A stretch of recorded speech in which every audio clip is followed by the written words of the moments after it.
Herkese merhabalar. Elif'in mutfağına hoş geldiniz. Bugün sizlere tam kıvam, tam ölçü, lokum gibi pişmiş, mis kokulu limon kabuğu reçeli tarifimi paylaşmak istiyorum.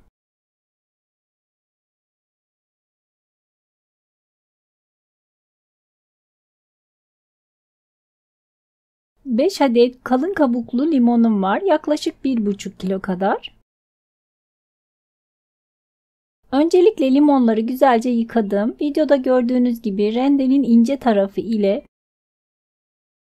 limonların sarı kısımlarını tamamen rendeliyorum. İnce bir tabaka halinde. Bakın bu şekilde. Sarı kısımları güzelce rendeleyelim ki acılık vermesin reçelimize. Daha sonra sap kısmını alalım ve dilimler halinde keselim. İstediğiniz büyüklükte kesebilirsiniz. Kabuğu ve limonu birbirinden ayıralım bu şekilde. Reçelimizin güzel olması için kesinlikle kalın kabuklu limon kullanmalıyız. Limonlarımız ne kadar kalın kabuklu olursa reçelimiz o kadar güzel olacaktır. İnce kabuklu limonla olmaz. Ve dilimler halinde kestiğim limon kabuklarını tekrardan ikiye kesiyorum. Çok fazla büyük olmasını istemediğim için sizin arzunuza kalmış, büyük de yapabilirsiniz. Videoda gördüğünüz gibi rulo halinde saralım. Daha sonra çöp şişe geçirelim. İsterseniz küçük kürdanlara da 2-3 tane olarak saplayabilirsiniz.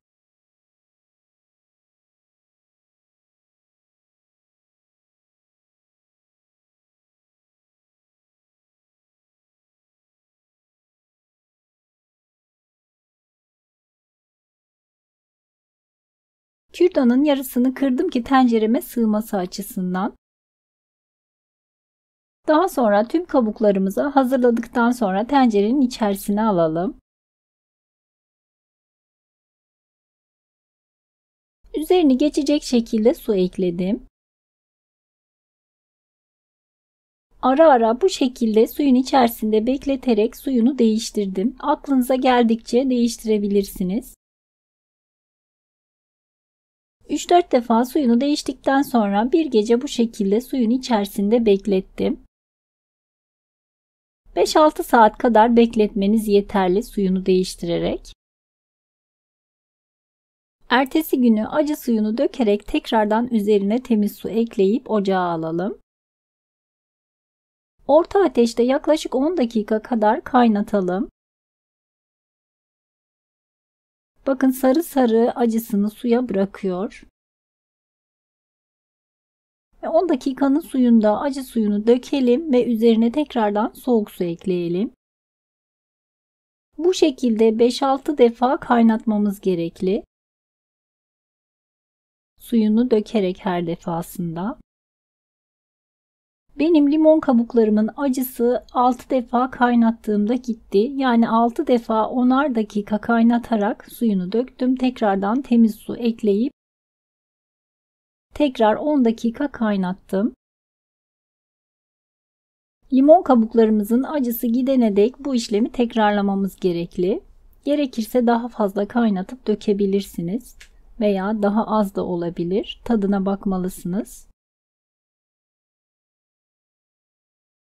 Ve son olarak 6. defa kaynatıp suyunu döktüm.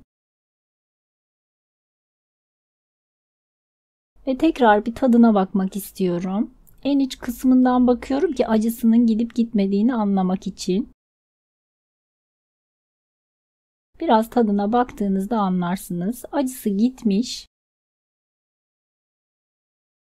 Reçelin şerbeti için yayvanca bir tencerenin içerisine 6 su bardağı toz şekeri alalım. Üzerine 4 su bardağı su ekleyelim.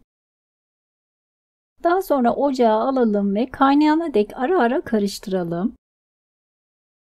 Reçelin pişme aşamasında fazla köpüklenmesin ve taşmasın diye 1 silme çay kaşığı tereyağı, yarım taze sıkılmış limon suyu ve 1 çay kaşığı kadar limon kabuğu rendesi ekleyelim ki hoş kokusunu, aromasını reçelimize versin diye.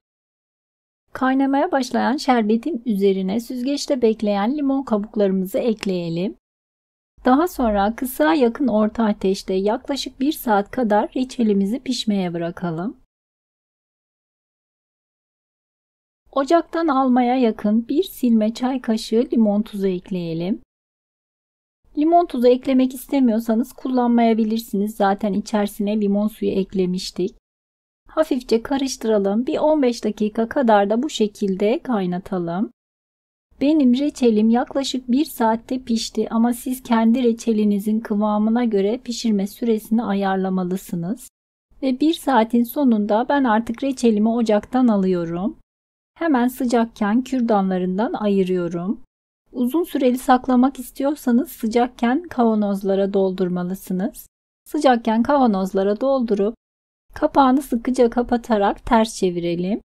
Reçelimizi bu şekilde uzun süre muhafaza edebiliriz. Bakın videoda da gördüğünüz gibi hem görsel olarak hem lezzet olarak reçelimiz harika oldu. Lokum gibi pişti ve mis gibi limon kokusuyla favori reçellerinizden biri olacak diyorum. Umarım sizler de dener ve beğenirsiniz. Yeni tariflerimden haberdar olabilmek için kanalıma abone olup zil tuşuna basarak bildirimleri açmayı unutmayınız. Beğeni ve yorumlarınızı bekliyorum. Videomu izlediğiniz için teşekkürler.